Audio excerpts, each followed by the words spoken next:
Prosecuting war crime is an intensely exacting task. It can take decades to gather the evidence, find the witnesses and then hold the perpetrators to account.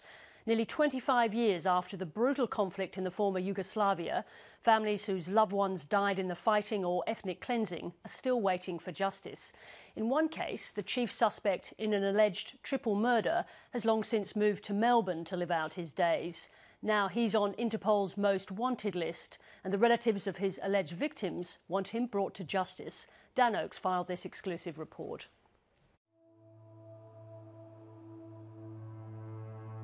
"23 years after her son's death, Kristina Siftar is still trying to find out what happened in his final hours. Neka su one razgovarali, izvinite gospodina, ali neće ona imati posla. Ne znam ja. Kristina's son Marian was killed in fighting that engulfed the Balkans more than 2 decades ago. The day after he disappeared, a neighbour described seeing Marian being taken away to the nearby woods. He was never seen alive again. Onda kad se pronašao na groblju, onda se je bila ekshumacija. Onda sam ga prebacila k tati u grobnicu, imam ja spomenik, vidit ćete.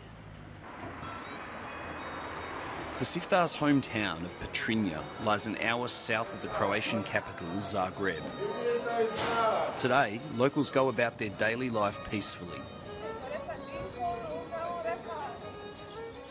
The woods outside town are quiet. But 23 years ago, as the tides of war washed across the Balkans, they were embroiled in turmoil.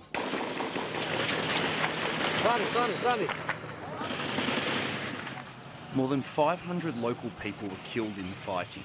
Some, including Milan Siftar, apparently the victims of execution-style murders. Pozad bez djeteta, ne znam gdje je. Nema ga nikada, varali su me vojnici, doći će za 2 mjeseca,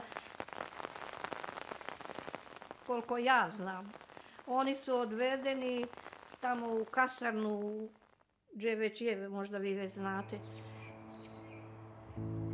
The search for one of the killers has recently moved to the outer suburbs of Melbourne. Mr. Jeprin, it's Dan Oakes from 7:30.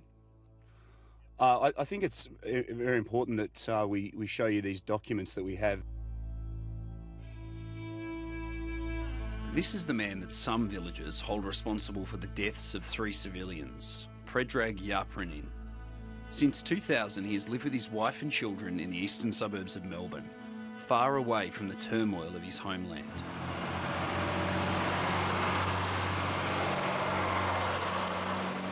In September 1991, the former communist nation of Yugoslavia had splintered, and around Petrinja, rebel Serbs declared their own independent state. Caught up in the nationalist fervour, young Serb Predrag Japrinin allegedly joined with other men to form a militia unit.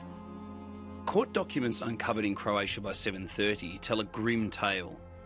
They say that on the 5th of November 1991, Predrag Japrinin, as a member of a Serb militia group, walked into the home of local Croats he'd known all his life, the Siftar family, and marched their son Marian and a friend out of the house. Although it was 23 years ago, Marian's mother Kristina remembers that day clearly. Smo mi bili u kući, ja sam to sve dvorila. I tak je došao taj Japranin, jel je? Sa jednim kolegom, taj bio malo bucasti dečko, ja ga ne poznam. Oni su odveli njih 2 i rekli su, ne bojte se, veli teta, ide on samo na preslušanje na ciglanu. These brickyards were being used by Serb militants to interrogate their Croatian neighbours. When Kristina's son hadn't returned home the following morning, she went there looking for him. Kad mi tamo došli na ciglanu, veli taj glavni vojni, popravljao je bicikl, veli Marijan tu nije bio, veli niti sam ja koga poslao po Marijana. The Croatian court documents described a cold-blooded multiple murder, which they referred to as a war crime.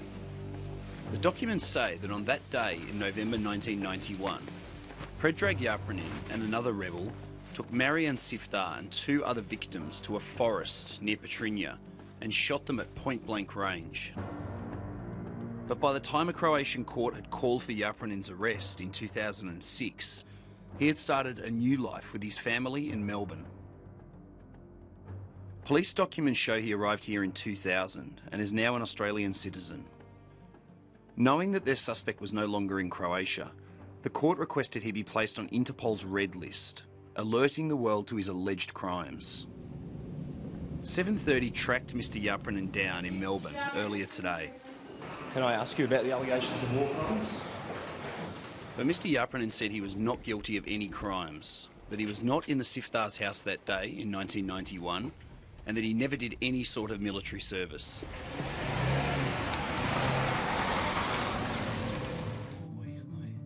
But Serb military documents uncovered in Petrinja suggest otherwise. Ivica Panza is a former colonel in the Croatian army and war historian in Petrinja.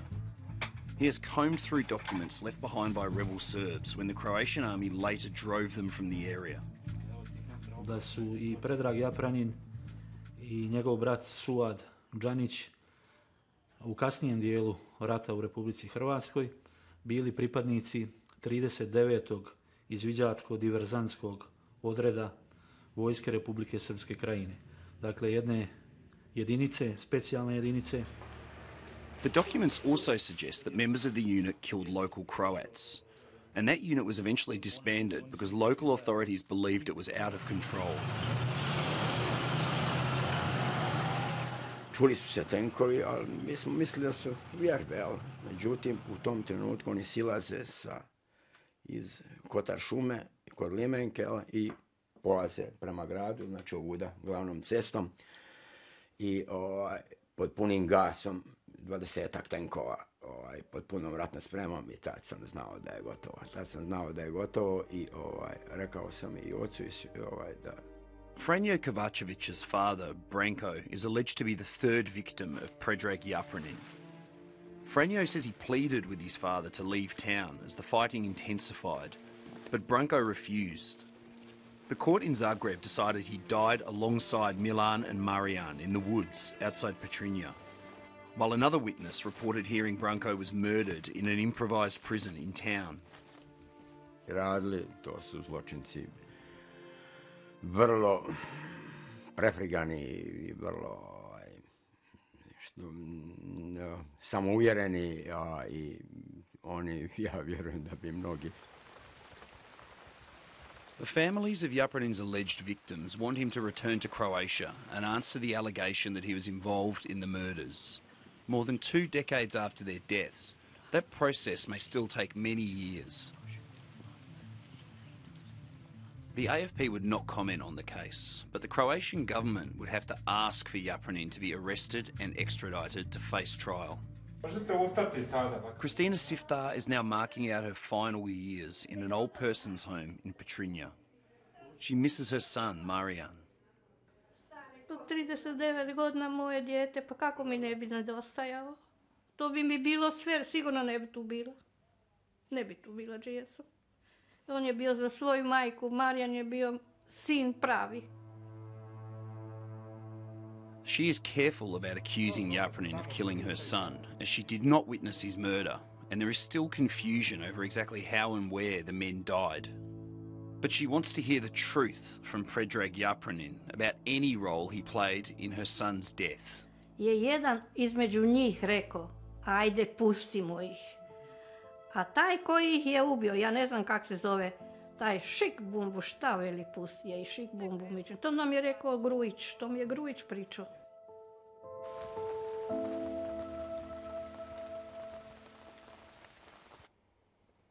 Dan Oakes with that report produced by Sam Clark.